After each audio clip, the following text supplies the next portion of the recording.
Hi అండి, నమస్తే. నా పేరు కిరణ్ కుమారి. ప్రస్తుతం మన సొసైటీ ఫేస్ చేస్తున్న ఒక మేజర్ ప్రాబ్లం గురించి మీతో డిస్కస్ చేద్దాం అనుకుంటున్నాను. అదేనండి, పాల గురించి. పాలు మనకి నిత్యావసర వస్తువు. మనలో చాలా మంది ఇళ్లలో పాలు లేనిదే రోజు గడవదు. టీ, కాఫీ, పెరుగు, మజ్జిగ, వెన్న, నెయ్యి ఇలా ఏదో ఒక రూపంలో మనం పాలను వాడుతూనే ఉంటాం. ఇంకా మన ఇంట్లో చిన్నపిల్లలు ఉంటే చెప్పాల్సిన అవసరమే లేదు. అలాంటి పాల గురించి మనలో ఎంతమందికి పూర్తిగా తెలుసు?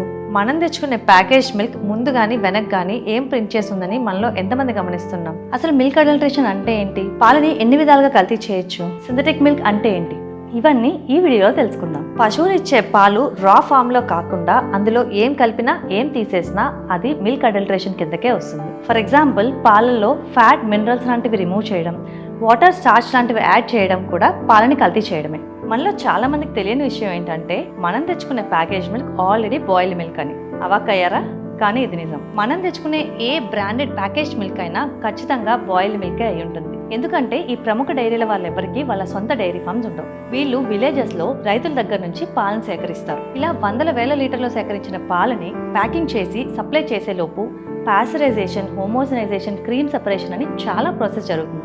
అందులో ముఖ్యమైనది పాస్చరైజేషన్ అండ్ హోమోజనైజేషన్. పాస్చరైజేషన్ అంటే పాలని హై టెంపరేచర్స్ లో బాయిల్ చేసి ఇమ్మీడియట్ గా కూల్ చేస్తారు. దీనివల్ల పాలు పాడవడానికి కారణమైన చాలా వరకు మైక్రో ఆర్గానిజమ్స్ చనిపోతాయి. ఇలా కాచి చల్లార్చిన పాలని సన్నని గొట్టాల ద్వారా పంప్ చేస్తారు. దానివల్ల పాలలో పెద్దగా అయిన ఫ్యాట్ మాలిక్యూల్స్ చిన్న చిన్న పార్టికల్స్ గా విడిపోయి పాలలో సమానంగా కలిసిపోతాయి. దీన్నే హోమోజనైజేషన్ అంటారు. ఇంతేకాకుండా ఈ పాలు మన వరకు చేరేలోపు 2 to 3 days పడుతుంది.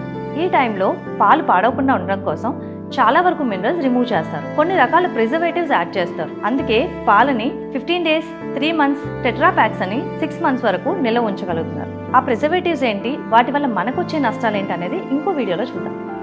మీ టూత్పేస్ట్ లో ఉప్పు ఉందా? మీ టూత్పేస్ట్ సంగతి నాకు తెలియదు, కానీ మీరు సరిగా చూసుకోకపోతే మీరు తాగే పాలల్లో మాత్రం ఉప్పు ఉంటుంది. అదెలా అనుకుంటున్నారా? సహజంగానే పశువులు ఇచ్చే పాలల్లో ఉప్పు ఉంటుంది. అది గేదె పాలల్లో చాలా కొంచెంగా, ఆవు పాలలో రుచికి తెలిసేంతగా ఉంటుంది. ఇదే అడ్వాంటేజ్ గా తీసుకుని చాలా వరకు పాలల్లో ఉప్పు కలుపుతారు, పాలని నిల్వ ఉంచడానికి. సర్లే, ఉప్పే కదా, కలిపితే ఏముందిలే అనుకుంటున్నారేమో. మన ఆయుర్వేదం ప్రకారం పాలు ఇంకా ఉప్పు విరుద్ధాహారం. విరుద్ధాహారం అంటే ఈ కాంబినేషన్స్ మనం తీసుకున్నప్పుడు అవి మన బాడీలో ఆపోజిట్ రియాక్షన్స్ ఇస్తాయి. ఈ కాంబినేషన్స్ ఎక్కువ కాలం తీసుకోవడం వల్ల అది మన బాడీలో క్రానిక్ డిసీజెస్ గా మారే అవకాశం ఉంది. సో పాలు ఇంకా ఉప్పు ఈ కాంబినేషన్ ఎక్కువ కాలం తీసుకోవడం వల్ల ఇది మన బాడీలో స్కిన్ డిజార్డర్స్, డైజెస్టివ్ ఇష్యూస్, ఇంకా కొన్ని రకాల క్యాన్సర్స్ కలిగించే అవకాశం ఉంది. మీరు ఎప్పుడైనా మీరు తెచ్చుకునే ప్యాకేజ్ మిల్క్ ఇంగ్రీడియంట్స్ అబ్జర్వ్ చేశారా? అందులో added vitamin A and D అని ఉంటుంది. అసలు పాలంటేనే సంపూర్ణ ఆహారం కదా, అందులో ఈ వైటమిన్స్ యాడ్ చేయాల్సిన అవసరం ఏముంది? ఎందుకంటే పాస్చరైజేషన్ లో పాలని హై టెంపరేచర్స్ లో బాయిల్ చేసినప్పుడు ఈ వైటమిన్స్ పోతాయి. మళ్ళీ వాటిని కాంపన్సేట్ చేయడానికి పాలల్లో ఈ వైటమిన్స్ ని యాడ్ చేస్తారు. దీన్నే ఫార్టిఫికేషన్ అంటారు.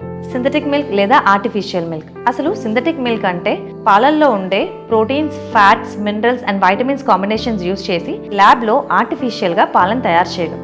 దీని మీద ఇంకా ఫారిన్ కంట్రీస్ లో ప్రయోగాలు జరుగుతున్నాయి. కానీ మన ఇండియాలో సింథటిక్ మిల్క్ అంటే detergent, starch, urea, boric acid, formaldehyde, vanaspati oil, ఇంకా కొన్ని రకాల కెమికల్స్ యూజ్ చేసి పాల లాంటి లిక్విడ్ ని తయారు చేయడం. సిటీలో చాలా మంది లోకల్ వెండర్స్ దగ్గరలో ఉన్న విలేజెస్ నుంచి పాలను తీసుకొచ్చి సైకిల్ మీద, మోపెడ్ల మీద అమ్ముతారు. వాళ్ళు తీసుకొచ్చే 50-60 లీటర్ల పాలని ఇదే పద్ధతిలో 100-150 లీటర్లుగా మార్చి అమ్ముతారు. ఈ పాలని తాగడం వల్ల వచ్చే నష్టాలేంటో మీరు కూడా ఊహించగలరు.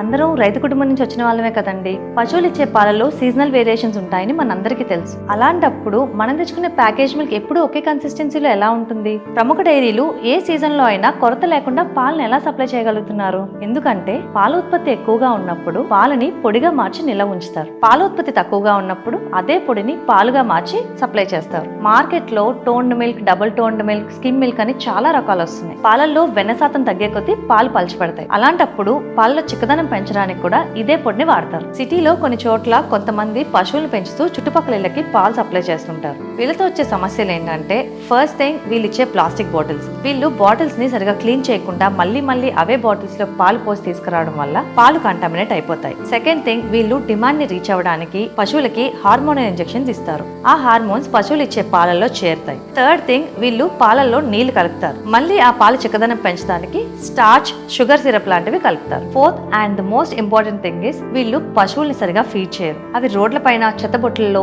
ఏం దొరికితే అవి తింటాయి. దానివల్ల అవి ఇచ్చే పాలల్లో క్వాలిటీ ఉండదు. ఏదో రా మిల్క్ తాగామన్న సాటిస్ఫాక్షన్ తప్ప దానివల్ల ఎలాంటి ఉపయోగం ఉండదు. మన లైఫ్ లో ఇంత ఇంపార్టెంట్ రోల్ ప్లే చేస్తున్న పాలతో ఇన్ని సమస్యలు ఉన్నాయా? నిజంగా ఫ్రెష్ ప్యూర్ రా మిల్క్ దొరకడం అంత కష్టమా అనిపిస్తుంది కదా.